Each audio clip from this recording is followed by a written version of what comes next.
ಎಲ್ಲ ಮಹಾತ್ಮರ ಪಾದಕಮಲಗಳಿಗೂ ನನ್ನ ದೀರ್ಘದಂಡ ಪ್ರಣಾಮಗಳನ್ನು ಸಲ್ಲಿಸುತ್ತಾ ಮನದಲ್ಲಿ ಸ್ಮರಿಸಿಕೊಳ್ಳುತ್ತಾ ತಮ್ಮೆಲ್ಲರಿಗೂ ವಂದಿಸುತ್ತಾ ಇವತ್ತಿನ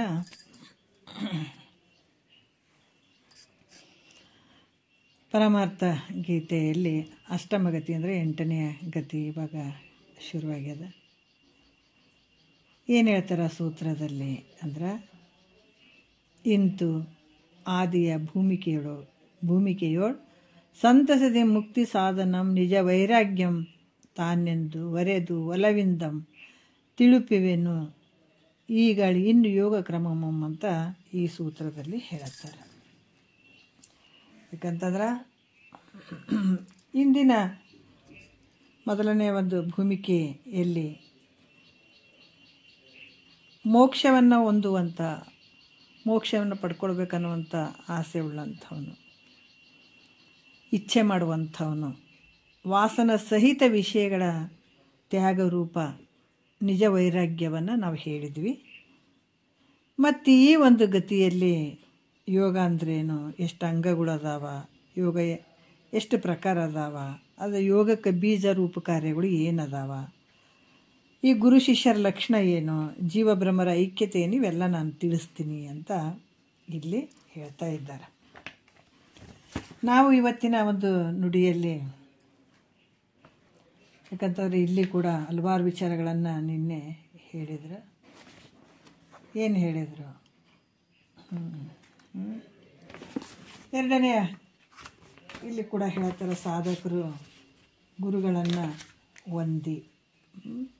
ಈ ವಿಚಾರದಲ್ಲಿ ಸುವಿಚಾರ ಮತ್ತು ಅಸಂಗದ 2 ಭೂಮಿಕೆಗಳ ಬಗ್ಗೆ ಹೇಳ್ತೀನಿ ಅಂತಂತಾರೆ. ಸಾಧಕನಾದಂಥ ನಾ ಇವತ್ತಿನ ನುಡಿ 5ನೇ ನುಡಿಯಿಂದ ನೋಡೋಣ.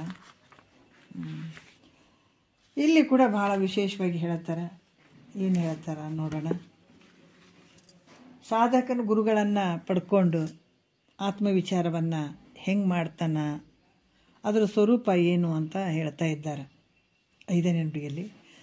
ಸಕಲಾರ್ಥಗಳ ಬಿಡುವಂತೆ ಒರೆವ ಸಕಲ ಸುಖ ದೊರೆವಂತಿರಲೊರೆವ ಸಾದರದಿಮ್ಮಿಗೆ ಸದ್ಗುರುವಿಂದ ವೇದ ರಹಸ್ಯಾರ್ಥವ ನೊಲವಿಂದ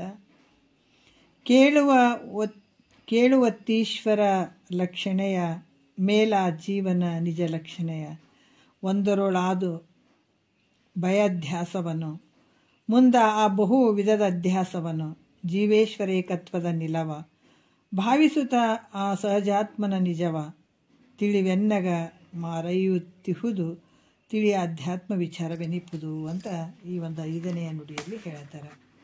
ಸಕಲಾರ್ಥಗಳ ಬಿಡುವಂತೊರೆವ ಅಂತ ಹೇಳ್ತಾರೆ. ಏನು ಹೇಳ್ತಾರೆ ನೋಡೋಣ. ಯಾಕಂದ್ರೆ ಸಕಲ ಅಂದರೆ ಎಲ್ಲ ಅರ್ಥಗಳ ವಿಷಯಗಳನ್ನು ತ್ಯಾಗ ಮಾಡುವಂತ ಹೇಳುವಂಥದ್ದು.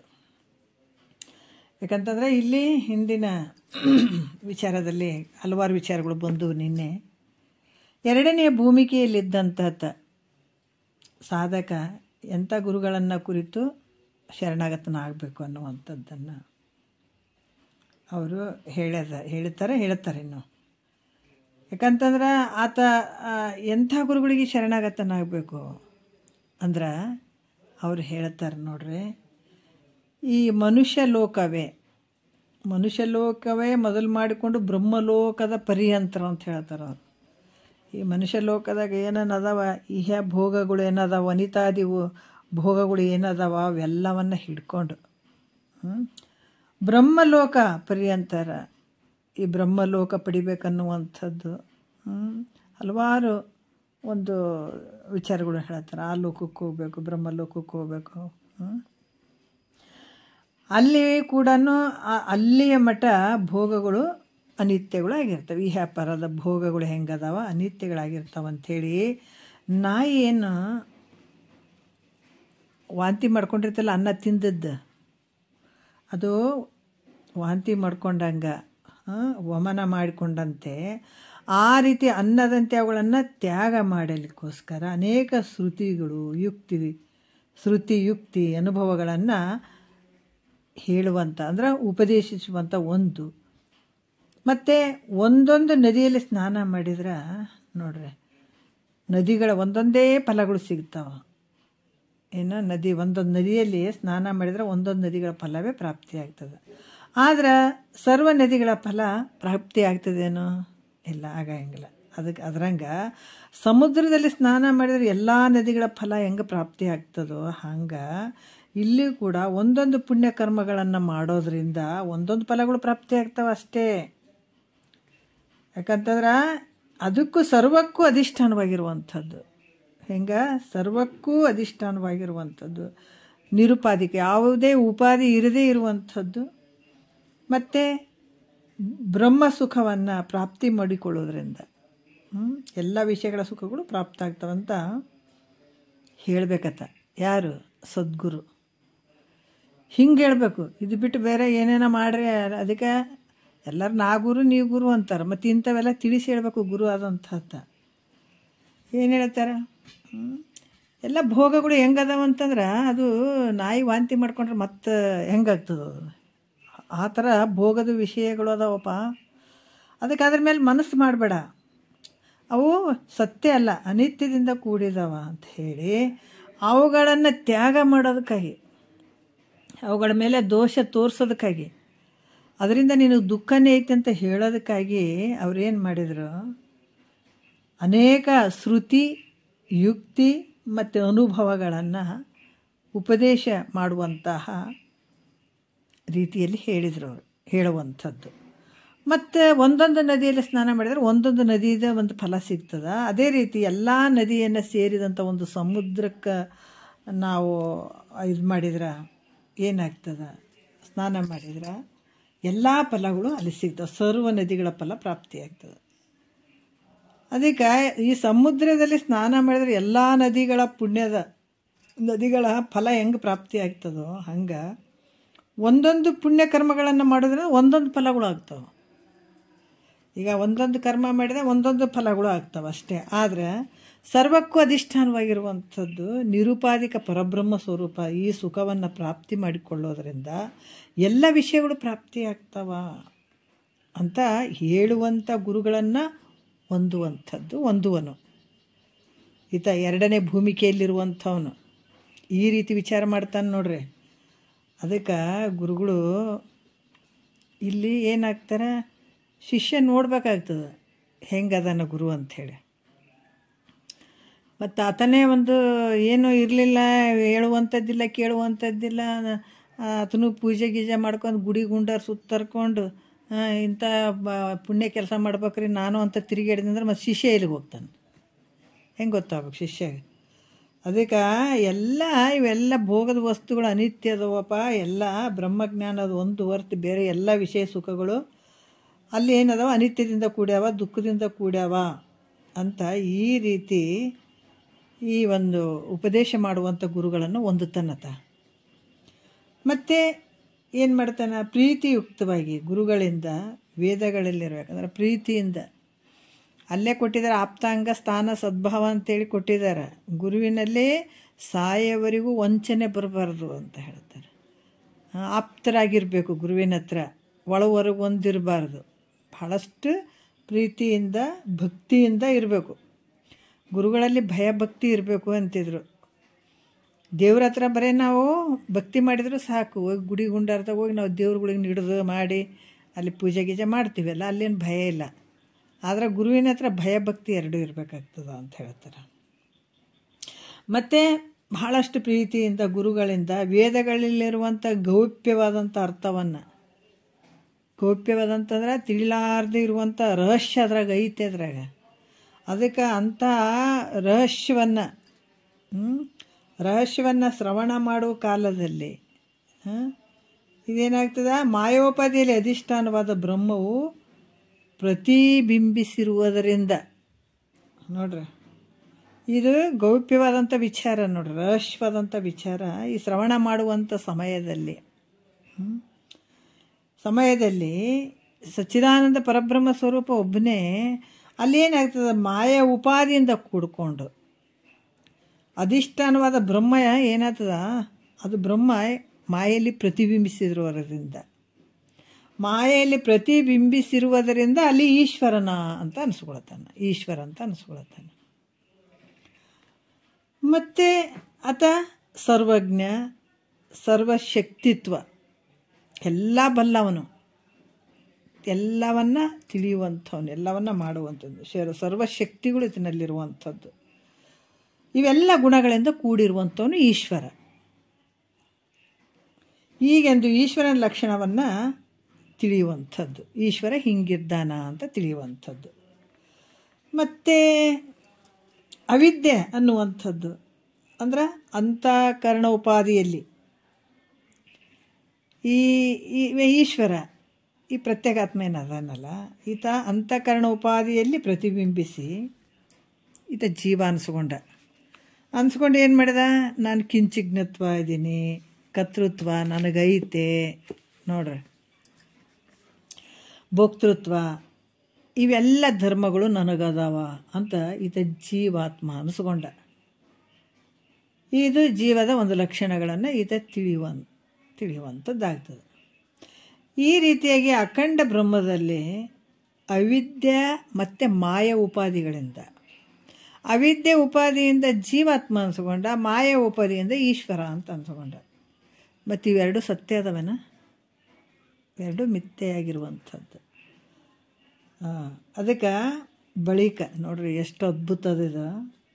ಜೀವನು ಅವಿದ್ಯೆ ಕಲ್ಪಿತಗಳಾದಂಥ ಏನು ಜೀವಾತ್ಮನು, ಈತ ಜೀವ ತೋರೇನಲ್ಲ, ಅಂತಃಕರಣದಲ್ಲಿ ಪ್ರತಿಬಿಂಬಿಸಿ, ಪ್ರತ್ಯೇಗಾತ್ಮನೇ ಅಂತಃಕರಣದಲ್ಲಿ ಪ್ರತಿಬಿಂಬಿಸಿ ಈತ ಏನದ, ನಾನು ಅಲ್ಪಜ್ಞ ಇದ್ದೀನಿ, ಕಿಂಚಿಜ್ಞತ್ವದಿಂದ ಇದ್ದೀನಿ ಅಂತ ಇದೆಲ್ಲ ಹೇಳಕತ್ತಿದ್ನಲ್ಲ.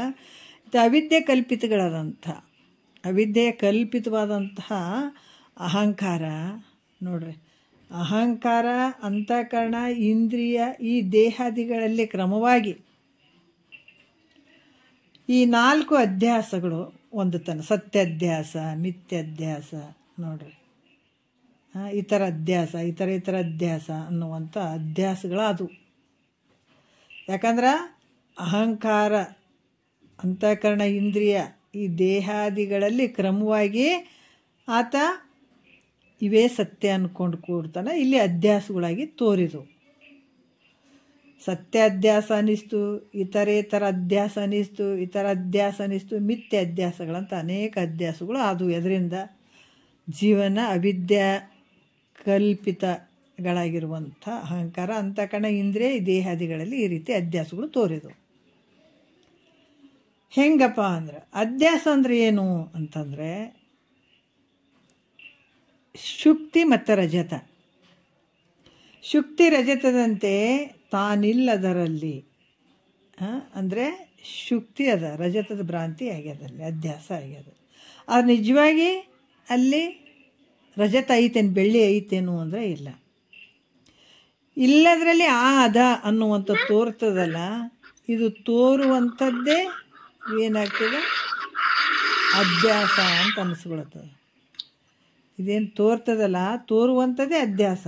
ಇಲ್ಲದರಲ್ಲಿ ಐತೆ ಅನ್ನಂಗೆ ತೋರುವಂಥದ್ದು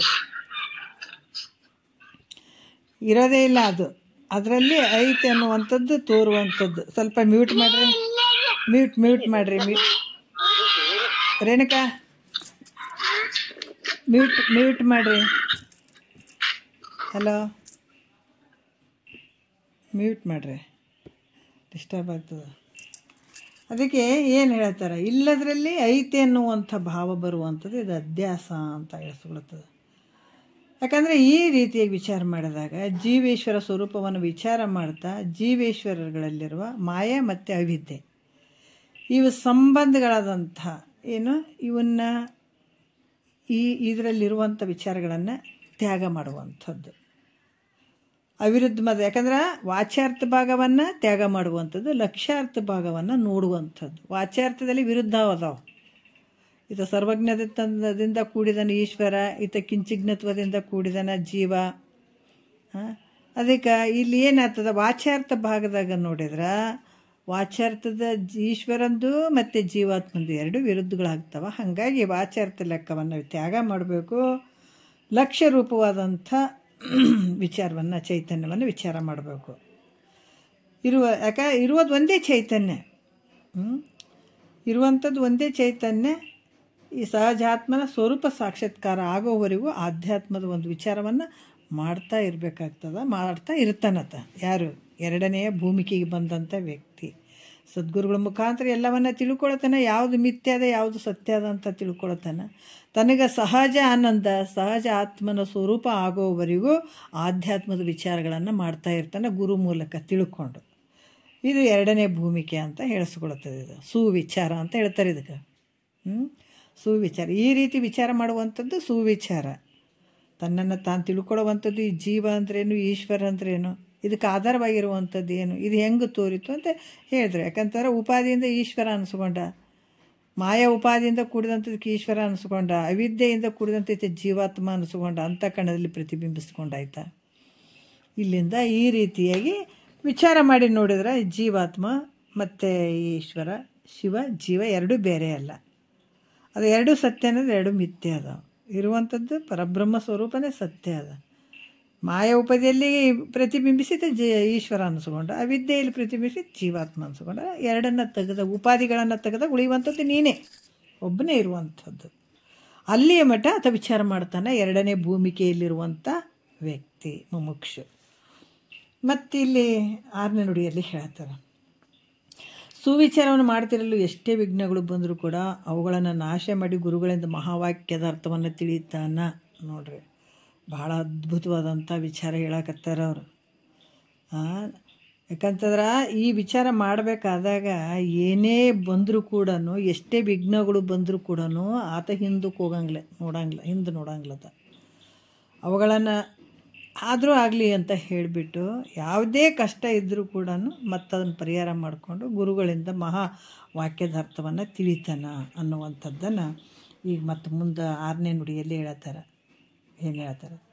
ಅರಿವಂಶವೆಲ್ಲವ ನರಿವವನು, ಅರಿದರ್ಥ ಅದೋಳ ಅಭಿರತಿಯುಳ್ಳವನು, ಮುಟ್ಟಿಯೂ ಮುಟ್ಟದ ಹೆರೆಯನದೆಂತು, ಬಿಟ್ಟು ಭುಜಂಗಂ ಸುಖಮಿಹುದಂತು, ವೈರಾಗ್ಯದಿ ಬಲದಿಂ ಬಿಟ್ಟರ್ಧ, ಅರಿಯಲ್ ವಾಸನೆಯಂ ತೊಟ್ಟರ್ಧ, ಭ್ರಾಂತಿಗಳೆಲ್ಲವನ್ನುರೆ ಬಿಟ್ಟವನು, ಶಾಂತಿ ಸುಖಂ ತನಗಳ ಒಟ್ಟವನು, ಸುವಿಚಾರಕ್ಕೆಡರಂ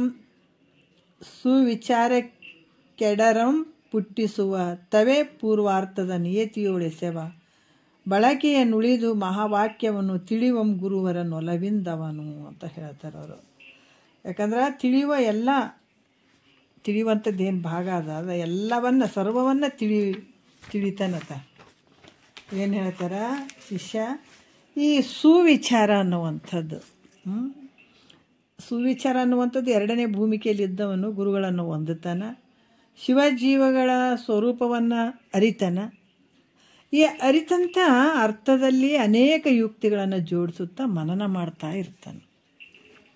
ಅದಕ್ಕೆ ತೊಗೊಂಡು ಹಿಂಗೆ ಕೇಳಿಬಿಡ್ತೀನಿ ಅನ್ನೋದಲ್ಲ, ಅದನ್ನು ನಮ್ಮಲ್ಲಿ ಅಳವಡಿಸ್ಕೊಳ್ಬೇಕು ಅಂತ ಗುರುಗಳು ಹೇಳ್ತಿದ್ರು. ಏನು ಮಾಡ್ತಾನ?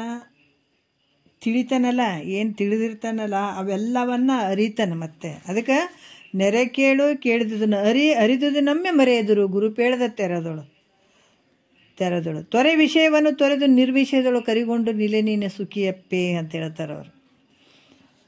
ಯಾಜ್ಞವಲ್ಕ್ರು ಮೈತ್ರೇಯ ದೇವಿಗೆ ಅದನ್ನೇ ಹೇಳಿದ್ದು. ಈತ ಎಲ್ಲ ಸುವಿಚಾರ ಮಾಡುವಂಥವ್ನು ಎಲ್ಲವನ್ನ ತಿಳ್ಕೊಳ್ತಾನ, ಹಂಬಲ ಮಾಡ್ತಿರ್ತಾನ. ಏನೇ ಕಷ್ಟ ಬಂದ್ರು, ಏನಾರ ಕಷ್ಟ ಬಂದ್ರೆ ಭಾಳ ಕಷ್ಟ ಬಂತಪ್ಪ, ಆಯ್ತು ಮುಗೀತು ಬಿಡ್ರಿ, ಎಲ್ಲಿ ಕೇಳಿದ್ರಿ ನಮಗಾಗ್ಯದ ಅಂತ ಹೇಳ್ತೀವಿ. ಸ್ವಲ್ಪ ಏನೋ ಆಗಬಾರ್ದು ಆಯಿತು ಅಂತಂದಾಗ ನಮಗಾಗ್ಯದ ಬಿಡ್ರಿ ಎಲ್ಲಿ ಅಂತ. ಅವ್ರು ಇನ್ನೂ ಸಪ್ತ ಭೂಮಿಕೆಗೆ ಬಂದವ್ರಲ್ಲ. ಈತ ಬಂದತ್ತು ಏನು ಮಾಡ್ತಾನೆ? ಏನೇ ಕಷ್ಟ ಇದ್ದರೂ ಕೂಡ ಆತ ಅದ್ರಾಗ ಹೋಗಂಗಿಲ್ಲ. ಗುರು ವಾಕ್ಯ ಯಾವತ್ತೂ ಬಿಡಂಗಿಲ್ಲ, ಶ್ರವಣ ಮಾಡುವಂಥದ್ದು ಯಾವತ್ತೂ ಬಿಡಂಗಿಲ್ಲ. ಆತ ತಿಳ್ಕೊಂಡು ಅವನ ಅರಿತಾನ, ಅರ್ದು ಅದರ ಅರ್ಥ ಅದರೊಳಗೆ ಭಾರಿ ಪ್ರೀತಿ ಉಳ್ಳವನಾಗಿರ್ತಾನತ. ಮತ್ತು ತನ್ನಲ್ಲಿ ಅದಕ್ಕೆ ಕೆಲವು ಅರ್ಥಗಳನ್ನು ಜೋಡಿಸ್ತಾ ಮನನ ಮಾಡ್ತಾ ಇರ್ತಾನೆ. ಇದು ಹಿಂಗಲ್ಲ ಅಂತ ಗುರು ಹೇಳಿದಂಥ ವಾಕ್ಯವನ್ನು ತಗೊಂಡು ಇದು ಹಿಂಗೈತಲ್ಲ ಅಂತ ತನ್ನೊಳಗೆ ತಾನು ಇದನ್ನು ಮನನ ಮಾಡ್ತಾ ಇರ್ತಾನತ. ಹೆಂಗಂತಂದ್ರೆ ಈ ಸರ್ಪ ತನಗೆ ಸಂಬಂಧವಾಗದಿರುವ ಪರಿಯನ್ನು ಯಾವ ರೀತಿ? ಯಾಕಂತಂದ್ರೆ ಸರ್ಪ ಏನು ಮಾಡ್ತದೆ? ತನಗೆ ಸಂಬಂಧವಾಗಿರುವಂಥದ್ದು ಮತ್ತು ಸಂಬಂಧ ಆಗದೇ ಇರುವಂಥ ಪರಿಯನ್ನು ತ್ಯಾಗ ಮಾಡ್ತದೆ. ಪರಿ ಬಿಡ್ತದಿಲ್ಲ ಹಾವು. ಸರ್ಪ ತನ್ನಲ್ಲೇ ಇರುವಂಥದ್ದು ಅದನ್ನು ತಂದು ಅಲ್ಲ ಅನ್ನೋರಂಗೆ ಅದನ್ನು ಆ ಒಂದು ಪರಿಯನ್ನು ಬಿಟ್ಬಿಡ್ತದೆ.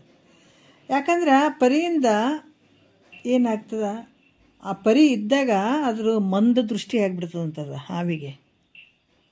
ಮತ್ತು ಆಲಸ್ಯ ಉಳ್ಳದಾಗಿಬಿಡ್ತದಂಥದಕ್ಕೆ, ಮಂದ ಬುದ್ಧಿ ಬರ್ತದಂಥದಕ್ಕೆ, ಅಷ್ಟು ಚಕ ಆಗಲ್ಲಂಥದ್ದು ಪರಿ ಇದ್ದಾಗ. ಅದಕ್ಕೆ ಆಲಸ್ಯ ಉಳ್ಳದಾಗಿರ್ತದಂತ ಭಾಳ ಕಷ್ಟ ಆಗ್ತದಂಥದಕ್ಕೆ, ಭಾಳ ಕಷ್ಟ ಆಗ್ತದೆ. ಯಾಕಂತಂದ್ರೆ ಮತ್ತೆ ಅದು ಯಾವಾಗ ಪರಿ ಬಿಡ್ತದದು, ಬಿಟ್ಟ ತಕ್ಷಣ ಆ ಶರೀರ ಭಾಳ ಸುದೃಢ ಆಗ್ತದೆ, ಮತ್ತೆ ಚಕ ಆಗಿಬಿಡ್ತದಂಥದ್ದು ಶರೀರ. ಅದರಿಂದ ಅದಕ್ಕೆ ಮತ್ತೆ ಖುಷಿ ಆಗ್ತದೆ, ಸುಖ ಆಗ್ತದೆ. ಅದನ್ನು ಅದು ಮಾಡ್ಕೊತಿರ್ತದೆ. ಅದು ಯಾವುದು ಸರ್ಪ ಹೆಂಗೋ ಹಾಗೆ ಅಧಿಕಾರಿಯು ಕೂಡ ತೀವ್ರ ವೈರಾಗ್ಯದಿಂದ ಅವ್ರು ಹೇಳಿದರು, ನಿಜಗುಂಡ್ರು ಏನು ಹೇಳಿದರು, ಹೆಂಡತಿಯನ್ನು, ರಾಜ್ಯವನ್ನು, ಮಗನ್ನ ಎಲ್ಲ ಬಿಟ್ಟು ಬಂದರು. ಬಿಟ್ಟು ಬಂದಾಗ ಭಾಳ ಭಾರ ಆಗಿತ್ತು ಅವರಿಗೆ. ಮೊದಲು ಏನು ರಾಜ್ಯಭಾರ ಮಾಡ್ತಿದ್ದ ರಾಜ ಇದ್ನಲ್ಲ, ಆ ಊರಿನ ರಾಜ ಇದ್ದ, ಮತ್ತು ಎಲ್ಲವೂ ಒಂಥರ ಭಾರ ಆಗಿಬಿಟ್ಟಿರ್ತದೆ. ಯಾವಾಗ ಗುರು ಹೇಳಿದರು, ಹೇಳಿ ಮತ್ತು ಶಂಭುಲಿಂಗ ಬೆಟ್ಟಕ್ಕೆ ಎಲ್ಲವನ್ನ ಬಿಟ್ಟು ಬಂದು, ಅಲ್ಲಿ ಗುಡಿ ಐತಲ್ಲ, ಶಂಭುಲಿಂಗನ ಬೆಟ್ಟದಾಗ ಒಂದು ಗುಡಿ ಐತಿ, ಈಶ್ವರನ ಗುಡಿ. ಅಲ್ಲಿ ಕೆಳಗಡೆ ಬಂದು ಹಾಸ್ಕೊಂಡಿಲ್ಲ, ಹಂಗೆ ಮಲಗಿದ್ರಂತ. ರಾತ್ರಿ ಬೆಳದಿಂಗ್ಳು ಇತ್ತಂತ. ಭಾಳ ಹಗೂರು ಅನ್ನಿಸ್ತಿತ್ತಂತ ಅವರಿಗೆ.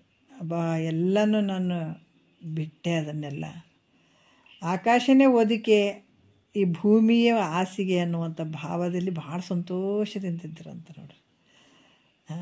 ಎಲ್ಲವನ್ನ ಇವಾಗ ಅವೆಲ್ಲ ನನಗೆ ಹೆಂಗಾಗಿದ್ದು, ಭಾರ ಆದಂಗೆ ಆಗೈತಿ, ಈಗ ಹಗೂರು ಅನ್ನಿಸ್ತಾ ಇದೆ ಅಂತ ಅನ್ನುವ ಮಾತು ಹೇಳಿದ್ರಂತ ನಿಜಗುಂಡ್ರು. ಹಾಗಾಗಿ ಇಲ್ಲಿ ಕೂಡ ಈ ಅಧಿಕಾರಿ ಹೆಂಗಿರ್ತಾನಪ್ಪ ಅಂದರೆ, ಈ ತೀವ್ರ ವೈರಾಗ್ಯದಿಂದ ಇವೆಲ್ಲ ಹೆಂಗೆ ಅದಾವ ಅಂತಂದ್ರೆ ಅನಿತ್ಯದಿಂದ ಕೂಡಿದಾವ, ದುಃಖಕರಗಳಾಗಿರುವಂಥವು ಇವು. ಈ ವಿಷಯಾದಿಗಳು ಏನು ಅದಾವ ಅಂದ್ರೆ ಭಾಳ ದುಃಖನೇ ಕೊಡ್ತಾವೆ. ಅದರಿಂದ ಎಂದೂ ಸುಖ ಇಲ್ಲ. ಅದರಿಂದ ಬೆನ್ನು ಹತ್ತಿದವ್ರು ಹಾಳಾಗೋ ಹೋಗ್ತಾರೆ. ವಿಷಯಾದಿಗಳಲ್ಲಿ ಸುಖ ಐತೆ ಅಂತ ಅದು ಬೆನ್ನು ಹತ್ತಿದ್ರೆ ಅದೇ ನಿನಗೆ ಸುಖ ಕೊಡ್ತದೇನೋ ಅಂದ್ರೆ ಸುಖ ಕೊಡಂಗಿಲ್ಲ, ಅದು ದುಃಖನೇ ಐತೆ ಅದಕ್ಕೆ ಇದನ್ನು ತಿಳ್ಕೊಂಡು ವೈರಾಗ್ಯದಿಂದ ವಿಷಯಗಳನ್ನು ಏನಾಗ್ತದೆ, ವಿಷಯಗಳನ್ನು ಬಿಟ್ಟಿರ್ತಾನಂತ. ಬಿಟ್ಟಾಗಾದರೂ ಕೂಡ ವಿಷಯಗಳ ವಾಸನೆ ಮತ್ತು ಮನಸ್ಸಿನಲ್ಲಿ ಬರ್ತಾ ಇತ್ತು ಅಂತಂದ್ರೆ ಏನು ಮಾಡ್ತಾನಂತ, ಪುನಃ ಮನಸ್ಸಿನಲ್ಲಿ ಬಂತಂದ್ರೆ ಅದರಿಂದ ಇದು ಭ್ರಾಂತಿಮಯಗಳಂಥ ವಾಸನೆಗಳನ್ನು ಆದಷ್ಟು ನಿವೃತ್ತಿ ಮಾಡ್ಕೊಳತ್ತಾನಂತ. ಯಾಕಂದ್ರೆ ಮತ್ತೆ ಪದೇ ಅದೇ ವಾಸನೆಗಳು ಮತ್ತೆ ಬಂದು ಸೇರಕತ್ತಿದ್ವು ಅಂದ್ರೆ, ಮೋಹ ಏನಾದರೂ ಬಂತು ಅಂದ್ರೆ ಅಂಥ ಭ್ರಾಂತಿಮಯಗಳಾದ ವಾಸನೆಗಳನ್ನು ಅದನ್ನು ನಿವೃತ್ತಿ ಪಡಿಸ್ತಾನಂತ ವೈರಾಗ್ಯದಿಂದ. ಮತ್ತು ಶಾಂತಿ ಈ ಸುಖಗಳನ್ನು ಆದಷ್ಟು ಬಿಟ್ಟು ತ್ವರೆ ವಿಷಯವನ್ನು ಅಂತ ಹೇಳಿದ್ದಾರೆ ಅವರು. ಎಲ್ಲ ವಿಷಯಗಳನ್ನು ಬಿಟ್ಟು ಆನಂದವಾಗಿ ಇರ್ತಾನೆ. ಮತ್ತು ಇಲ್ಲಿ ಸುಖ ಮತ್ತು ಯಾವ ರೀತಿ ಅಂದರೆ, ಯಾವ ಒಂದು ಸಂದರ್ಭದಲ್ಲಿ ಸುಖನೇ ಇರಲಿ, ದುಃಖ ಪ್ರಸಂಗದಲ್ಲಿ ಆತ ಏನು ಮಾಡ್ತಾನಂದ್ರೆ ಬಹಳಷ್ಟು ಸಹನ ಶಕ್ತಿಯಿಂದ, ಶಾಂತಿಯಿಂದಲೂ ಮತ್ತು ಇವೆಲ್ಲವುಗಳಿಂದ ದುಃಖವನ್ನು ಆತ ದೂರ ಮಾಡ್ಕೊಳ್ತಾನೆ ಆತ. ಯಾಕಂದ್ರೆ ಈ ರೀತಿಯಾಗಿ ಆತ ಸುಖ ಬಂದರೂ ಕೂಡ, ಸುಖ ಬಂದರೂ ಕೂಡ ಅಷ್ಟೇ ಸಮನಾಗಿ ಸ್ವೀಕಾರ ಮಾಡ್ತಾನೆ, ದುಃಖ ಬಂದರೂ ಕೂಡ ಅಷ್ಟೇ ಸಮನಾಗಿ ಇರ್ತಾನೆ. ಅದು ಸಹನೆಯಿಂದ, ಶಾಂತಿಯಿಂದ ಆತ ಕೂಡಿರ್ತಾನೆ. ಮತ್ತು ಇಲ್ಲಿ ಏನು ಮಾಡ್ತಾನೆ, ಆತ್ಮಸ್ವರೂಪದನ್ನು ವಿಚಾರ ಮಾಡ್ಬೇಕಾದ್ರೆ ಈಗೆಲ್ಲ ನಾವು ಮನುಷ್ಯರು, ಈಗ ಪಾಪ ಪುಣ್ಯದಿಂದ ಈ ಶರೀರ ಬಂದುಬಿಟ್ಟದ. ಈಗ ಪಾಪನೇ ಇರ್ಬೋದು, ಪುಣ್ಯನೇ ಇರ್ಬೋದು. ಪಾಪ ಜಾಸ್ತಿ ಇದ್ದಾಗ ದುಃಖ ಆಗ್ತದೆ, ಪುಣ್ಯ ಜಾಸ್ತಿ ಇದ್ದಾಗ ಸುಖ ಆಗ್ತದೆ. ಮತ್ತು ಇದನ್ನೆಲ್ಲ ಅನುಭವಿಸ್ಲಿಕ್ಕೆ ಪ್ರಾರಬ್ಧ ಕರ್ಮದಲ್ಲಿ ತೋರ್ತಾವೆ. ಭಾಳ ದುಃಖನೇ ತೋರಕತ್ತು. ಯಾಕಂದ್ರೆ ಈ ನಾವು ಆತ್ಮಸ್ವರೂಪದ ವಿಚಾರವನ್ನು ಮಾಡ್ತಾ ಇರಬೇಕಾದಾಗ ಈ ವಿಚಾರವನ್ನು ನಾಶ ಮಾಡಿಸುವಂಥ, ಯಾಕಂದ್ರೆ ಆ ವಿಚಾರಗಳು ನಮ್ಮ ತಲೆಗೆ ಹತ್ತಲಾರ್ದಂಗೆ ಮಾಡುವಂಥ ಒಂದು ವಿಷಯದ ಇಚ್ಛೆಗಳು ಬರ್ತಾವೆ ನಮಗೆ. ಯಾಕಂದರೆ ಇದು ಕೇಳಿದ್ರೆ ಏನೈತಪ್ಪ, ಇದು ಮಾಡಿದರೆ ಏನೈತಪ್ಪ, ಇದು ನಮ್ಗೆ ಹಿಂಗೆ ಆಗಕತ್ತದಲ್ಲಪ್ಪ, ನಮ್ಗೆ ಕಷ್ಟ ಆಗಕತ್ತದಲ್ಲಪ್ಪ, ಇಷ್ಟೆಲ್ಲ ಕೇಳ್ತೀನಿ, ದೇವ್ರು ಯಾಕೆ ನಮ್ಗೆ ಒಳ್ಳೇದು ಮಾಡವಲ್ಲ, ಇಷ್ಟೆಲ್ಲ ಹೋಗ್ತೀನಿ, ನಮ್ಗೆ ದೇವ್ರು ಒಳ್ಳೇದೇ ಮಾಡವಲ್ಲ, ಮತ್ತೆ ಯಾಕೆ ಹೋಗ್ಬೇಕು ಅನ್ನೋದು ಏನೋ ಆದಗಳನ್ನೇ. ಮತ್ತು ಇಷ್ಟೆಲ್ಲ ಕೇಳ್ತೀನಿ, ಮಾಡ್ತೀನಿ, ಗುರುಗಳ ಹತ್ರ ಹೋಗ್ತೀನಿ, ಆದರೂ ನಮಗಿಂಥದ್ದು ಕಡಿಮೆ ಆಗವಲ್ದು ಅನ್ನೋದು ಇವೆಲ್ಲ ಅಲ್ಲ. ಅದು ಯಾವ ವಿಚಾರ ಮಾಡೋಕ್ಕೆ ಹೋಗಂಗ್ಲತ್ತ. ಯಾರು ಎರಡನೇ ಭೂಮಿಕೆಯಲ್ಲಿದ್ದಂಥದ್ದು ತನ್ನ ಸ್ವರೂಪದ ವಿಚಾರವನ್ನು ಮಾಡ್ತಾ ಇರಬೇಕಾದಾಗ ಅದನ್ನು ನಾಶ ಮಾಡುವಂಥ ವಿಷಯದ ಇಚ್ಛೆಗಳು ಬರ್ತಾವೆ. ಅವು ಎದರಿಂದ ಬರ್ತಾವಂದ್ರೆ ಪ್ರಾರಬ್ಧ ಕರ್ಮದ ಬಲದಿಂದ ತೋರಿದರೂ ಕೂಡ ಆತ ಏನು ಮಾಡ್ತಾನೆ, ವಿಷಯದ ಇಚ್ಛೆಗಳನ್ನು ಅವನ್ನ ಬಿಡ್ತಾನೆ, ವಿಷಯದ ಇಚ್ಛೆಗಳನ್ನು ದೂರ ಮಾಡ್ತಾನೆ. ಆತ ಮಾಡಿ ವಿರತಿ ಅಂದರೆ ವೈರಾಗ್ಯಶಾಲಿ ಆಗ್ತಾನೆ. ಅವನ್ನ ಆ ಕಡೆ ತಿರುಗ ಬಿಟ್ಟು ಮಲ್ದಂಗೆ ನೋಡ್ತಾನೆ. ಬಿಟ್ಟಂಥ ಮಲ ಹೆಂಗೆ ಅದ್ರಂಗೆ ಈ ವಿಷಯಾದಿಗಳನ್ನು ಬಿಟ್ಟು ಮಲ್ದಂಗೆ ನೋಡ್ಕೋತಾನತ. ಆಮೇಲೆ ಆ ಒಂದು ವಿಷಯದ ಇಚ್ಛೆಗಳನ್ನು ವಿರತಿ ಮತ್ತು ಸಜ್ಜನ ಸಂಘ, ಸಜ್ಜನರ ಸಂಘ ಮಾಡ್ತಾನೆ. ಅಲ್ಲಿ ಅವ್ರ ಜೊತೆ ಈ ವಿಚಾರ ಮಾಡ್ತಾನೆ. ಮತ್ತು ಈ ಸತ್ಶಾಸ್ತ್ರ ಇವುಗಳ ಶ್ರವಣ ಮಾಡುವಂಥದ್ದು. ಮತ್ತು ಇವೆಲ್ಲವೂ ಅಷ್ಟು ಕಷ್ಟ ಆದ ಪ್ರಾರಬ್ಧ ರೂಪವಾಗಿ ದುಃಖವನ್ನು ಕೊಡ್ತಾ ಇದೆ ಅಂದರೂ ಕೂಡ ಆತ ಬಿಡಂಗಿಲ್ಲ. ಆದ್ರೆ ವೈರಾಗ್ಯದ ಇಲ್ಲ ಅದು ಏನೇ ಕಷ್ಟ ಬಂದರೂ ಕೂಡ ಅದ್ರ ಕಡೆ ಗಮನ ಕೊಡಂಗಿಲ್ಲ. ಆತ ಎಂಥ ಕಷ್ಟಗಳು ಜನ್ಮಾಂತರದಲ್ಲಿ ಬಂದಿದ್ದಾವ. ಆತ ಹೆಂಗೆ ತಿಳ್ಕೊಂಡಿರ್ತಾನ, ನಿಮಿತ್ತ ಅರಿಗಳೆನಿಪ ಕಾಮಾದಿಗಳಿಗಾಗಿ ತನುವ ಅನೇಕವನ್ನು ಕೊಟ್ಟೆ ಭವಭವಂಗಳಲ್ಲಿ ಅಂತ ಏನೋ ಗುರುಗಳು ಹೇಳಿದಾರಲ್ಲ, ಅದನ್ನು ಈ ದೇಹವನ್ನಾದರೆ ನಿನಗೊಂದು ತಪವಂತ ಘನಶಂಭುಲಿಂಗವಾಗಿರಲೊಲ್ಲೆ ಮನುಜ, ಈ ದೇಹ ಆದರೆ ನಿನ್ನ ಸಲ ಕೊಡು, ಇದು ನಿನ್ನ ಸಲುವಾಗಿ ಬಳಸ್ಕೋ, ಅವಾಗ ನೀನು ಸುಖ ಆತಂತ ಹೇಳಿದ್ರಲ್ಲ. ಅದನ್ನೆಲ್ಲ ಗೊತ್ತು ಮಾಡಿಕೊಂಡು ಏನು ಮಾಡ್ತಾನ, ವಿಷಯದ ಇಚ್ಛೆಗಳನ್ನು ವಿರತಿಯಿಂದ ಬಿಟ್ಕೊಳತಾನ, ಸಜ್ಜನರ ಸಂಘ ಮಾಡ್ತಾನೆ, ಸತ್ಶಾಸ್ತ್ರಗಳ ಒಂದು ಶ್ರವಣ ರೂಪ ಪ್ರಯತ್ನ ಮಾಡ್ತಾನೆ. ಯಾಕಂತಂದ್ರೆ ಈ ರೀತಿ ಏನು ಮಾಡ್ತಾನೆ, ಈ ತ್ಯಾಗ ಮಾಡ್ತಾನೆ. ಈ ರೀತಿಯಾಗಿ ಇಲ್ಲಿ ಏನು ಮಾಡ್ತಾನೆ, ಈ ಪ್ರಯತ್ನ ಮಾಡಿ ವಿಷಯಾದಿಗಳನ್ನು ಬಿಟ್ಬಿಡ್ತಾನತ. ಏನು ಕಷ್ಟ ಕೊಡುವಂಥ ವಿಷಯಗಳನ್ನು ಆತ ಬಿಟ್ಟು ಈ ರೀತಿಯಾಗಿ ಈ ಸಜ್ಜನರ ಸಂಘ ಇವೆಲ್ಲ ಮಾಡ್ತಾನೆ. ಅನಂತರ ಅವನು ಸದ್ಗುರುಗಳ ಕೃಪೆಯನ್ನು, ಯಾಕಂತಂದ್ರೆ ಏನು ಮಾಡ್ತಾನೆ, ಇಷ್ಟೆಲ್ಲ ಮಾಡಿ ಮತ್ತು ಸತ್ಯವಂತರ ಸಂಘ, ಸಜ್ಜನರ ಸಂಘ ಹೆಜ್ಜೆನು ಸವಿದಂತೆ, ದುರ್ಜನರ ಸಂಘ ಬಚ್ಚಲ ಗೊಜ್ಜಿನಂತಿವುದು ಸರ್ವಜ್ಞ ಅಂತ ಹೇಳಿದ್ದಾರೆ ಅವರು. ಮತ್ತು ಸತ್ಸಂಗದಿಂದ ದೊಡ್ಡ ಒಂದು ಇದೈತೆ, ಏನು ಸತ್ಸಂಗತ್ವ ನಿಸ್ಸಂಗತ್ವ ಬರಬೇಕಾದ್ರೆ ಸತ್ಸಂಗತ್ವದಿಂದನೇ ಬರ್ತದೆ. ನಿಸ್ಸಂಗತ್ವ ನಿರ್ಮೋಹತ್ವ, ಏನು ನಿನ್ನಲ್ಲಿ ಮೋಹ ಐತಲ್ಲ, ಮೋಹ ಕಳೀಬೇಕಾದ್ರೂ ಕೂಡ ಸತ್ಸಂಗದಿಂದನೇ ಆಗ್ತದೆ. ನಿರ್ಮೋಹತ್ವ ನಿಶ್ಚಿಂತತ್ವ ಜೀವನ್ಮುಕ್ತ ಅಂತ ಹೇಳ್ತಾರೆ. ಹಾಗಾಗಿ ಸದ್ಗುರುಗಳ ಕೃಪೆಯಿಂದ ಮಹಾವಾಕ್ಯವನ್ನು ವಿಚಾರ ಮಾಡ್ತಾನತ. ಇವೆಲ್ಲ ಆದ ನಂತರ ಏನು ಮಾಡ್ತಾನೆ, ಸದ್ಗುರುಗಳ ಕೃಪೆಯಿಂದ ಮಹಾವಾಕ್ಯಗಳ ವಿಚಾರ ಮಾಡ್ತಾನೆ. ಈ ರೀತಿ ವಿಷಯಾನುಭವ ಸಂಸ್ಕಾರದಿಂದ, ಯಾಕಂತಂದ್ರೆ ಅಧಿಕಾರಿ ಭಾಳಷ್ಟು ಜಾಗೃತನಾಗಿರ್ತಾನೆ.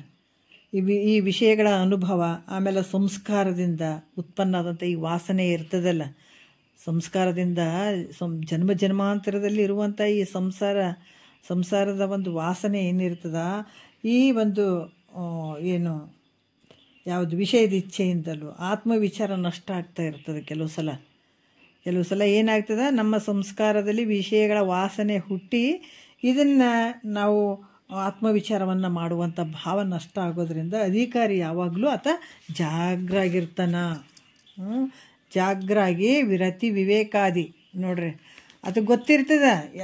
ಅದಕ್ಕೆ ಹೇಳ್ತೀವಲ್ಲ, ಮಹಾತ್ಮರು ಕೂಡ ಭಾಳಷ್ಟು ಅವರು ಪಂಚಭೂತದಿಂದ ಆದಂಥ ಶರೀರ, ಅವರಿಗೂ ಮನಸ್ಸು, ಬುದ್ಧಿ, ಚಿತ್ತ, ಅಹಂಕಾರಗಳು, ಅವರಿಗೆಲ್ಲ ರೀತಿಯಿಂದ ಕಷ್ಟ ಆಯಿತು. ಆದ್ರೆ ಅದನ್ನು ತಿಳ್ಕೊಂಡ್ರು, ಅವರು ತಮ್ಮಲ್ಲೇ ತಾವು ತಿಳ್ಕೊಂಡ್ರು. ಈ ಮನಸ್ಸು ಯಾವ ರೀತಿ ವರ್ತನೆ ಮಾಡ್ತದೆ, ಬುದ್ಧಿ ಯಾವ ರೀತಿ ವರ್ತನೆ ಮಾಡ್ತದೆ, ಈ ಶರೀರ ಅಂದ್ರೇನು, ವಿಷಯಾದಿಗಳ ಸಂಸ್ಕಾರ ರೂಪ ಏನು ಜನ್ಮಾಂತರದಿಂದ ಬಂದಿದೆ ನೋಡ್ರಿ. ಈ ಬಂದಂಥ ಸಂಸ್ಕಾರ ಕೆಲವು ಸಲ ನಾವು ಕೇಳುವಂಥದ್ದು, ಗುರು ಮುಖಾಂತರ ಕೇಳುವಂಥದ್ದು ಭಾವ ಕೂಡ ನಷ್ಟ ಮಾಡುವಂಥ ಬಲಾಢ್ಯ ಪ್ರಾರಬ್ಧ ಕರ್ಮಕ್ಕೈತೆ.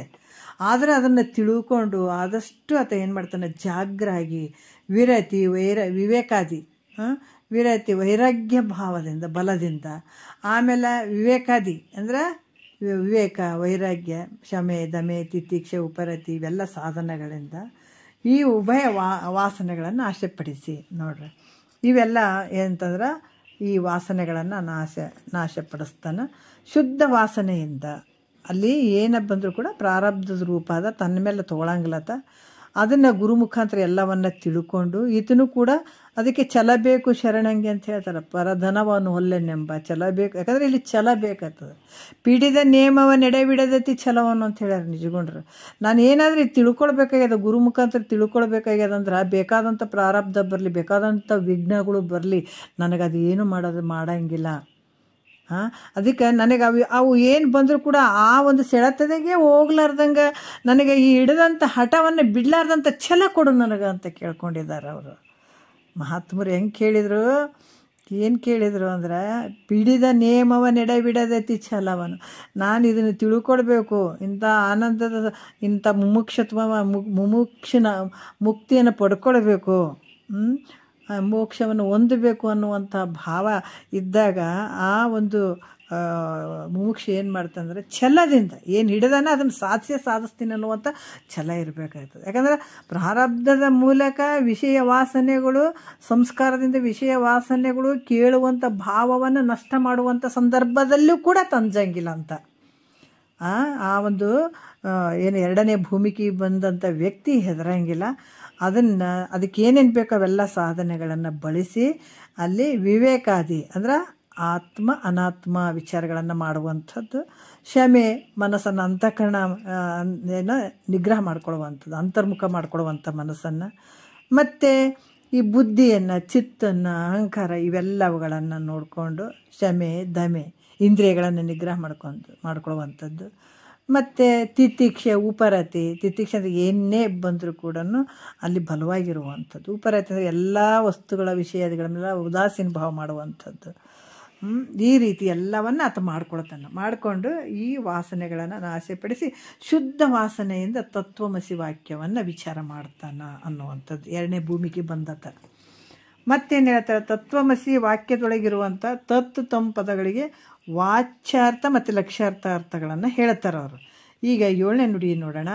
ತತ್ವಮಸೀತಿ ಮಹಾವಾಕ್ಯಕ್ಕೆ ತತ್ವಮಸೀತಿ ಪದಂಗಳಿವಕ್ಕೆ ಶಿವಜೀವರೈಕ್ಯಂ ಕ್ರಮದಿಂದ ಅರ್ಥ ಅವು ಮತ್ತಂ ವಾಚ್ಯಂ ಲಕ್ಷ್ಯಾರ್ಥ ಮಾಯದುಪಹಿತ ತತ್ಪದ ವಾಚ್ಯ ಕಾಯದುಪಹಿತ ತ್ವಂಪದ ವಾಚ್ಯ ಪರತರ ಬೊಮ್ಮವೇ ತತ್ಪದ ಲಕ್ಷ್ಯ ತೂರ್ಯ ನಿಜಾತ್ಮವೇ ತ್ವಂಪದ ಲಕ್ಷ್ಯ ಉಭಯ ಪದದ ವಾಚ್ಯಾರ್ಥವ ಬಿಟ್ಟು ಶುಭ ಲಕ್ಷಾರ್ಥವ ಲಕ್ಷಿಸಿಕೊಟ್ಟು ಚಿದ ಅಖಂಡೈಕ ರಸವ ನರುಹಿಪುದು ಅದು ತಾನಸಿ ಪದದ ಅರ್ಥವೆನಿಪುದು ಅಂತ ಇಲ್ಲಿ ಹೇಳ್ತಾರೆ. ಏನು ಹೇಳ್ತಾರೆ, ತತ್ವಮಸಿ ವಾಕ್ಯದ ವಿಚಾರವನ್ನು ಮಹಾವಾಕ್ಯವು ಭಾಳಷ್ಟು ವಿಚಾರಗಳನ್ನು ಹೇಳ್ತಾರೆ.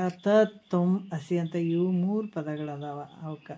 ಯಾಕಂದರೆ ಯಾವ ರೀತಿ ಅಂತಂದ್ರೆ ಭಾಳ ವಿಶೇಷವಾಗಿ ಹೇಳ್ತಾರೆ. ಶಿಷ್ಯ ಕೇಳಪ್ಪ, ಇದು ಎಲ್ಲಿ ಹೇಳಿದಾರ ಅಂತಂದ್ರೆ ಸಾಮವೇದದಲ್ಲಿ ಹೇಳಿದಂಥ ವಿಚಾರ ಇದು. ಈ ವಾಕ್ಯ ಎಲ್ಲಿ ಹೇಳಿದ್ದಾರೆ ಅಂತಂದ್ರೆ ಸಾಮವೇದದಲ್ಲಿ ಹೇಳಿದಂಥ ವಿಚಾರಗಳನ್ನು ಅವ್ರು ಹೇಳ್ತಾ ಇದ್ದಾರೆ.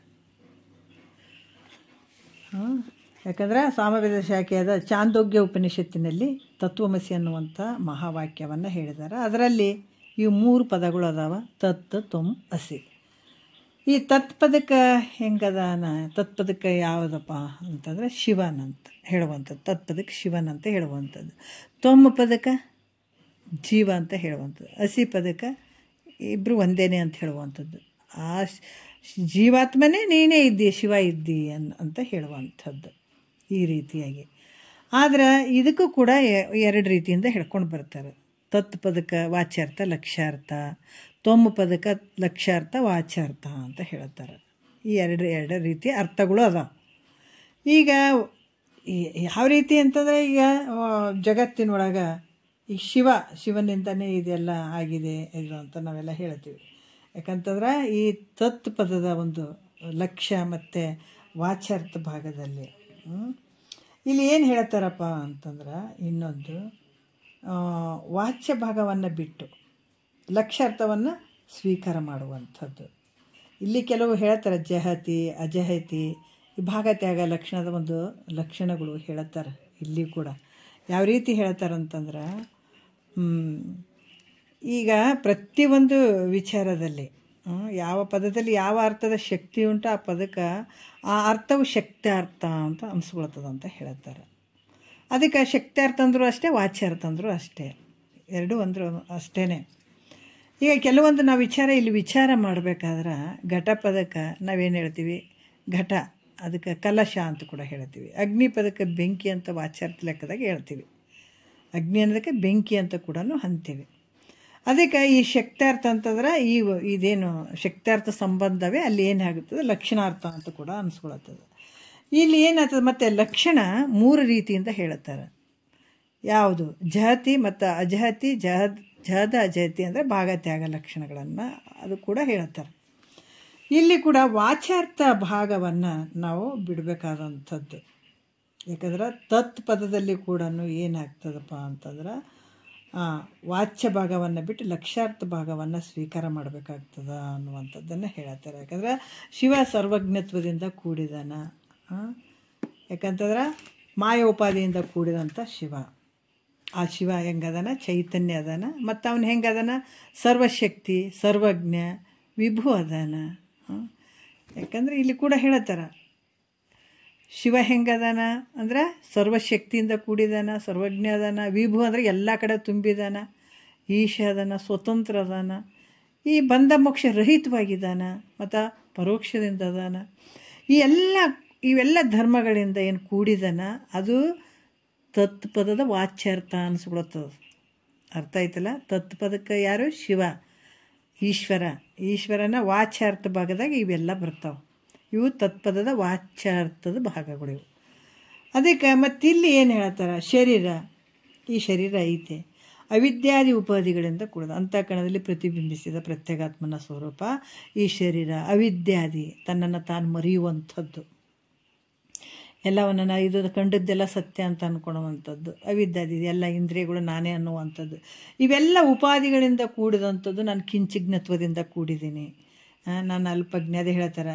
ಯಾಕಂದರೆ ಈ ಎಲ್ಲ ಉಪಾಧಿಗಳಿಂದ ಕೂಡಿದಂಥ ಚೈತನ್ಯ ಯಾರು? ಆ ಚೈತನ್ಯವೇ ಜೀವಾತ್ಮ. ಇದಕ್ಕೆ ಶರೀರ ಅವಿದ್ಯಾದಿ ಉಪಾಧಿಗಳಿಂದ ಕೂಡಿರ್ತಾನೆ. ಏನಂದರೆ ಈ ಚೈತನ್ಯವೇ ಜೀವಾತ್ಮ, ಜೀವನು. ಈತಂದು ಹೆಂಗದಂದ್ರೆ ಆತ ಶಿವ ಸರ್ವಜ್ಞ ಮತ್ತು ಏನು ಸರ್ವಶಕ್ತಿ, ಇದೆಲ್ಲ ವಿಭು ಎಲ್ಲದಿಂದ ಕೂಡಿದತ್ತ ಈಶ್ವರ. ಆತ ಮಾಯೋಪಾದಿಯಿಂದ ಕೂಡ್ಯಾನ. ಈತ ಏನು ಮಾಡಿದ, ಅಂತಃಕರಣ ಉಪಾಧಿಯಲ್ಲಿ ಬಿದ್ದದಕ್ಕಾಗಿ ಈತಗೆ ಏನಂದ್ರೆ ಈತ ಜೀವಾತ್ಮ ಅನಿಸ್ಕೊಂಡ. ಈತ ಅಲ್ಪಶಕ್ತಿಯಿಂದ ಕೂಡಿದ್ದೀನಿ, ಆಮೇಲೆ ಅಲ್ಪಜ್ಞ ಇದ್ದೀನಿ, ನನಗೆಲ್ಲ ಗೊತ್ತಿಲ್ಲ ಅನ್ನುವಂಥದ್ದು. ನಾನು ಹೆಂಗಿದ್ದೀನಿ, ಇಷ್ಟೇ ಇದ್ದೀನಿ, ಪರಿಚ್ಛಿನ್ನ ಇದ್ದೀನಿ ನಾನು. ಮತ್ತು ನಾನು ಈಶ ಆಗಕ್ಕೆ ಸಾಧ್ಯ ಇಲ್ಲ, ನೀಶನಿದ್ದೀನಿ ನಾನು. ಮತ್ತು ನಾನು ಹೆಂಗದೀನಿ ಅಂದರೆ ಕರ್ಮಕ್ಕೆ ಆಧೀನವಾಗಿದ್ದೀನಿ, ಕರ್ಮಾಧೀನವಾಗಿದ್ದೀನಿ ನಾನು. ಮತ್ತು ಎಲ್ಲವನ್ನು ಮೋಹ ಮಾಡುವಂಥವನು, ಅವಿದ್ಯೆಯಿಂದ ಕೂಡಿದಂಥವನು. ಆಮೇಲೆ ನನಗೆ ಬಂಧ ಐತೆ, ನನಗೆ ಹುಟ್ಟು ಐತೆ, ಸಾವು ಐತೆ.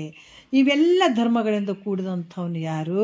ತೊಮ್ಮಪದದ ವಾಚ್ಯಾರ್ಥ ಅಂತ ಅನಿಸ್ಕೊಳತ್ತಾನ. ಇದು ಜೀವಾತ್ಮ. ಅರ್ಥ ಆಯ್ತಲ್ಲ? ಆತ ಹಂಗೆ ಅನ್ಸ್ಕೊಳತ್ತಾನ, ಈ ಜೀವಾತ್ಮ ಹಿಂಗೆ ಅನ್ಸ್ಕೊಳತ್ತದ. ಅದಕ್ಕೆ ಇಲ್ಲಿ ಕೂಡ ಏನು ಹೇಳ್ತಾರ, ಈತ ಮತ್ತು ಈತಂದು ಶಿವಂದು ಈಶ್ವರಂದು ಲಕ್ಷ್ಯಾರ್ಥ ಏನ್ರಿ ಅಂತಂದ್ರೆ ಇಲ್ಲಿ ಹೇಳ್ತಾರೆ. ವಾಚ್ಯಾರ್ಥದ ಭಾಗ ಹೇಳಿದ್ರು ಇಬ್ಬರದು. ಆಮೇಲೆ ಈಗ ತತ್ಪದದ ಒಂದು ಏನು ಲಕ್ಷ್ಯಾರ್ಥ ಭಾಗ ಯಾವುದು? ಲಕ್ಷ್ಯಾರ್ಥ ಭಾಗ ಅಂದ್ರೆ ಈ ಶಿವ ಹೆಂಗದಾನ ಅಂದ್ರೆ ಅಸಂಗ ಅದಾನ, ಯಾವ ಸಂಗತ್ವ ಇಲ್ಲ ಆತಗ, ಯಾವುದರಲ್ಲಿ ಬೆರ್ತಿಲ್ಲ. ಇಷ್ಟು ಜಗತ್ತನ್ನು ಮಾಡ್ಯಾನ, ಎಲ್ಲಾದ್ರೂ ಬೆರ್ತಾನೇನಾದ್ರೆ ಇಲ್ಲ. ಆತ ಸಾಕ್ಷಿ ರೂಪವಾಗಿ ಇದ್ದಾನ ಹೊರತಾಗಿ ಆತ ಬೆರ್ತಿಲ್ಲ. ಮತ್ತು ಈ ಜಗತ್ತು ನಡೆದದ್ದು ಆತನ ಆಧಾರದ ಮೇಲೆ ನಡೆದದ, ಆದ್ರೆ ಆತ ಇದ್ರಾಗ ಬೆರ್ತಿಲ್ಲ. ತಿಳ್ಕೊಬೇಕು. ಅಸಂಗದನ, ಯಾವ ಸಂಗತ್ವ ಇಲ್ಲ. ಮತ್ತು ಹೆಂಗದಾನ, ಭಾಳ ಅದರನ್ನು ಈಶ್ವರಗಳು. ಒಬ್ಬನೇ ಈಶ್ವರ, ಶಿವ ಇರುವಂಥವನು ಒಬ್ಬನೇ. ಅದ್ರ ಹೆಂಗದಾನ, ಅದ್ವಯ, ಒಬ್ಬನೇ ಇರುವಂಥವನು ಅದ್ವಯ ಆಗಿದ್ದಾನೆ. ಮತ್ತು ಯಾವ ಉಪಾಧಿಗಳು, ನಿರುಪಾಧಿಕ ಉಪಾಧಿಗಳು ಕೂಡ ಇಲ್ಲ ಈತಗೆ. ಯಾವ ನಿರುಪಾಧಿಕದಿಂದ ಕೂಡಿದಂಥ ಪರಬ್ರಹ್ಮವೇ ಏನು ತತ್ಪದಕ್ಕೆ ಲಕ್ಷ್ಯಾರ್ಥ ಅಂತ ಹೇಳ್ತಾರೆ. ನಿರುಪಾಧಿಕದಿಂದ ಕೂಡಿದಂಥ ಪರಬ್ರಹ್ಮ ಸ್ವರೂಪ ಏನು ಐತಲ್ಲ ಅದು ತತ್ಪದಕ್ಕೆ ಲಕ್ಷ್ಯಾರ್ಥವಾಗಿರುವಂಥದ್ದು. ಹಿಂಗೆ ತಿಳ್ಕೊ, ವಾಚ್ಯಾರ್ಥವನ್ನು ಬಿಡು, ಲಕ್ಷ್ಯಾರ್ಥವನ್ನು ತಿಳ್ಕೊ. ಮತ್ತು ಈತ ಹೆಂಗದಾನ, ಈತನ ವಾಚ್ಯಾರ್ಥ ಲಕ್ಷ್ಯಾರ್ಥ ಅಂದ್ರೆ ಜೀವಾತ್ಮನ ಲಕ್ಷ್ಯಾರ್ಥ ಏನು ಅಂದ್ರೆ ನಿರ್ವಿಕಾರ ಅದಾನತ. ಜೀವಾತ್ಮ ಹೆಂಗದಾನ, ನಿರ್ವಿಕಾರ ಅದಾನ, ಯಾವ ಆಕಾರ ಇಲ್ಲ. ಮತ್ತು ಕೂಟಸ್ಥ ಅದಾನ. ಮತ್ತು ಹೆಂಗದಾನ, ಪ್ರತ್ಯೇಗಾತ್ಮನೇ ಈತ ಪ್ರತ್ಯೇಗಾತ್ಮ. ಈತ ಹೆಂಗದಾನ, ತೊಂಪದಕ್ಕೆ ಲಕ್ಷ್ಯಾರ್ಥವಾಗಿರುವಂಥವನು. 3 ಜಾಗ್ರ ಸ್ವಪ್ನ ಸುಸುಪ್ತಿಯಲ್ಲಿರುವಂಥ ಒಬ್ಬವನೇ ಕೂಟಸ್ಥ. ಆಮೇಲೆ ಪ್ರತ್ಯೇಗಾತ್ಮ ಸ್ವರೂಪ ದಿಂದಿರುವಂಥವನು ಈತ ತೊಂ ಪದಕ್ಕೆ ಲಕ್ಷ್ಯಾರ್ಥ. ವಾಚ್ಯಾರ್ಥವನ್ನು ಬಿಡಬೇಕು, ಲಕ್ಷ್ಯಾರ್ಥವನ್ನು ನಾವು ಹಿಡ್ಕೊಳ್ಬೇಕು. ಅದಕ್ಕೆ ಈ ರೀತಿಯಾಗಿ ವಾಚ್ಯಾರ್ಥ ಲಕ್ಷ್ಯಾರ್ಥವನ್ನು ಬಿಟ್ಟು ಲಕ್ಷ್ಯಾರ್ಥಗಳನ್ನು ಹಿಡಿಯುವಂಥದ್ದು ವಾಚ್ಯಾರ್ಥಗಳನ್ನು ಬಿಟ್ಟು ಕೇವಲ ನೋಡ್ರಿ ಉಪಾಧಿ ಧರ್ಮಗಳನ್ನು ಬಿಟ್ಟು, ಯಾಕಂದರೆ ಅಲ್ಲಿ ಮಾಯ ಉಪಾಧಿ ಈಶ್ವರನ ಉಪಾಧಿ ಮಾಯನ ತೆಗಿರಿ, ಜೀವಾತ್ಮದ್ದು ಅವಿದ್ಯೆ ಉಪಾಧಿ ಐತಲ್ಲ ಅದನ್ನು ತೆಗೆದ್ಬಿಟ್ಟು ಬರೀ ಲಕ್ಷ್ಯಾರ್ಥವನ್ನು ನಾವು ಇದು ಮಾಡಿದ್ರೆ ಕೇವಲ ಯಾವ ರೀತಿ ಅಸಂಗ ಅದ್ವಯ ಲಕ್ಷಣಾತ್ಮಕವಾದಂಥ ಚೇತನ ಒಂದೇ ಅಂತ ನಮಗೆ ಗೊತ್ತಾಗ್ತದೆ, ಲಕ್ಷ್ಯಾರ್ಥ ಆಗ್ತದೆ. ಯಾಕಂದರೆ ಈ ರೀತಿ ತತ್ ತೊಂ ಪದಗಳ ವಾಚ್ಯಾರ್ಥದಲ್ಲಿ ಕ್ರಮದಿಂದ ಇವೆಲ್ಲವನ್ನು ಈಶ್ವರ, ಯಾಕಂದ್ರೆ ಈ ಸರ್ವಜ್ಞದಿಂದ ಕೂಡಿದಂಥ ಈಶ್ವರ ಮತ್ತು ಸರ್ವಶಕ್ತಿತ್ವದಿಂದ ಕೂಡಿದಂಥದ್ದು ಇವೆಲ್ಲ ಧರ್ಮಗಳು ಈಶ್ವರನಲ್ಲಿ. ಅಲ್ಪಜ್ಞತ್ವ, ನಾನು ಅಲ್ಪಶಕ್ತಿ ಉಳ್ಳಂಥವನು, ಇವೆಲ್ಲ ಧರ್ಮಗಳು ನನಗದಾವ ಅಂತ ಈ ಜೀವಾತ್ಮ ಏನು ಬಡಿಸ್ತಾನಲ್ಲ, ಇವು ಏನದಾವ ಅಂತಂದ್ರೆ ಇವು ಎರಡೂ ಇಲ್ಲ, ಉಪಾಧಿಗಳಿಂದ ತೋರ್ದಂಗೆ ಆಗ್ತಾವೆ. ಅದ್ರ ವಿಚಾರ ಮಾಡಿದ್ರೆ ಇವು ಸುಳ್ಳಾಗಿರುವಂಥದ್ದು. ಇವು ಈ ರೀತಿಯಿಂದ ಇವೆಲ್ಲ ವಾಚ್ಯಾರ್ಥ ಭಾಗವನ್ನು ಬಿಡುವಂಥದ್ದು. ವಾಚ್ಯಾರ್ಥ ಭಾಗದಲ್ಲಿ ನೋಡೋಕೆ ಹೋದ್ರೆ ಶಿವಜೀವ ಒಂದಾಗಂಗಿಲ್ಲ, ಯಾಕಂದ್ರೆ ಆತ ಸರ್ವಜ್ಞತ್ವದ ಕಿಂಚಿಜ್ಞತ್ವದ ಈತ ಅನ್ನಕತ್ತೇನೆ ಅಂದಾಗ ಮತ್ತು ಪೂರ್ತಿ ಎಲ್ಲ ತುಂಬಿದಾನತ್ತ, ಪರಿಪೂರ್ಣವಾಗಿದ್ದಾನೆ ಈತ, ಪರಿಚ್ಛಿನ್ನತೆಯಿಂದ ಕೂಡಿನಂತಾನೆ, ಎರಡು ಕೂಡ್ತದಾನೆ. ಅದು ಎಲ್ಲವನ್ನ ತಿಳ್ಕೊಂಡಾವ ಈತ, ನಾ ಏನು ತಿಳ್ಕೊಂಡಿಲ್ಲ ಅಂತಾನೆ, ಎರಡು ಕೂಡ್ತವೆ ಏನಾದರೂ ಕೂಡಂಗಿಲ್ಲ. ವಾಚ್ಯಾರ್ಥ ಭಾಗದಲ್ಲಿ ಕೂಡಂಗಿಲ್ಲ, ಲಕ್ಷ್ಯಾರ್ಥ ಭಾಗದಲ್ಲಿ ಕೂಡ್ತದೆ. ಈ ರೀತಿಯಾಗಿ ಈ ಪ್ರತ್ಯೇಗಾತ್ಮ ತತ್ಪದ ಲಕ್ಷ್ಯವಾದ ಪರಬ್ರಹ್ಮ ಸ್ವರೂಪನೇ ನೀನಾಗಿದ್ದೀ ಅಂತ ಹೇಳುವಂಥದ್ದು. ಇಲ್ಲಿ ಕೂಡ ಏನಾಗ್ತದಪ್ಪ ಅಂತಂದ್ರೆ ರಹಿತವಾದ ಅಖಂಡ, ಯಾಕಂದರೆ ಎರಡು ಉಪಾಧಿಗಳನ್ನು ತೆಗೆದಾಗ ಇರುವಂಥ ಅಖಂಡ ಚಿದ್ರೂಪ ಸ್ವರೂಪನೇ ನೀನಿದೆ. ಉಪಾಧಿಯನ್ನು ತೆಗೆಯುವಂಥ ಇದು ಮಠಾಕಾಶ, ಇದು ಘಟಾಕಾಶ. ಮಠಾಕಾಶ ಹೆಂಗದ ಈಶ್ವರ ಇದ್ದಂಗೆ, ಆಮೇಲೆ ಇದು ಘಟಾಕಾಶ ಏನದ ಜೀವಾತ್ಮ ಇದ್ದಂಗೆ. ಗಡಿಗೆನೂ ಹೊಡಿತು ಮಠನೂ ಹೊಡಿತು ಅಂದಾಗ ಅಲ್ಲಿ ಈಶ್ವರ ಮತ್ತು ಜೀವಾತ್ಮ ಎರಡು ಒಂದೇ. ಆ ಬೈಲಿ ಈ ಬೈಲಿ ಒಂದೇ ಐತಿಲ್ಲ. ಅದ್ರಂಗೆ ಉಪಾಧಿ ಅನ್ನುವಂಥದ್ದನ್ನು ತೆಗಿಯೋದು, ಒಳಗಡೆ ಇರುವಂಥ ಬೈಲನ್ನು ಮಾತ್ರ ನೋಡೋದು. ಹಾಗಾಗಿ ಇದು ವಾಚ್ಯಾರ್ಥ ಭಾಗದಲ್ಲಿ ಉಪಾಧಿಯಾಗಿರುವಂಥವೆಲ್ಲ ತೆಗಿಯೋದು, ಇಲ್ಲಿ ಲಕ್ಷ್ಯಾರ್ಥ ಭಾಗವನ್ನು ಹಿಡ್ಕೊಳ್ಳುವಂಥದ್ದು. ಆವಾಗ ನೀನು ದೇಶ ಕಾಲ ವಸ್ತು ಪರಿಚ್ಛೇದ ತ್ರಯಗಳಿಂದ ರಹಿತವಾದಂತಹ ಅಖಂಡ ಚಿದ್ರೂಪ ಸ್ವರೂಪನೇ ನಿನ್ನ ಸ್ವರೂಪ ಐತಪ್ಪ. ಈ ರೀತಿಯಾಗಿ ನೀನೇ ಇದೆಯಾ. ಶಿವ ಬೇರೆ ಅಲ್ಲ, ಜೀವ ಬೇರೆ ಅಲ್ಲ, ಎರಡೂ ಒಂದೇ ಬೈಲು. ಮಠದಾಗಿರೋ ಆಕಾಶ ಬೈಲು ಬೇರೆ ಅದ, ಈತನ ಬೆಲ್ಲಿ ಬೈಲು ಬೇರೆ ಅದನ. ಈ ಘಟದಾಗಿರೋಂಥ ಬೈಲು ಬೇರೆ, ಮಠದಾಗಿರುವಂಥ ಬೈಲು ಬೇರೆ ಅನ್ನೋದ್ರೆ ಎರಡೂ ಒಂದೇ. ಎರಡು ಒಡೆದು ಹೋದಾಗ ಎರಡೂ ಒಂದೇ ಆಗ್ತದಲ್ಲ, ಬೈಲು ಮಹಾಬೈಲು ಆಗ್ಬಿಡ್ತದೆ. ಅದ್ರಾಗ ಇಲ್ಲಿ ಕೂಡ ತಂದು ಈಶ್ವರಂದು ಒಂದು ಉಪಾಧಿಗಳನ್ನು ಬಿಡುವಂಥದ್ದು, ಮಾಯ ಉಪಾಧಿಯನ್ನು ಬಿಡುವಂಥದ್ದು, ಅವಿದ್ಯೆ ಉಪಾಧಿ ಎರಡೇ ಬಿಟ್ಟಾಗ ಆತನೇ ನೀನು, ನೀನೇ ಆತ. ಈಶ್ವರನೇ ನೀನು, ನೀನೇ ಆತ. ಪರಮಾತ್ಮ ಪರಬ್ರಹ್ಮ ಸ್ವರೂಪನೇ ನೀನು ಅಂತ ಹೇಳುವಂಥದ್ದೇ ಅಸಿಪದ.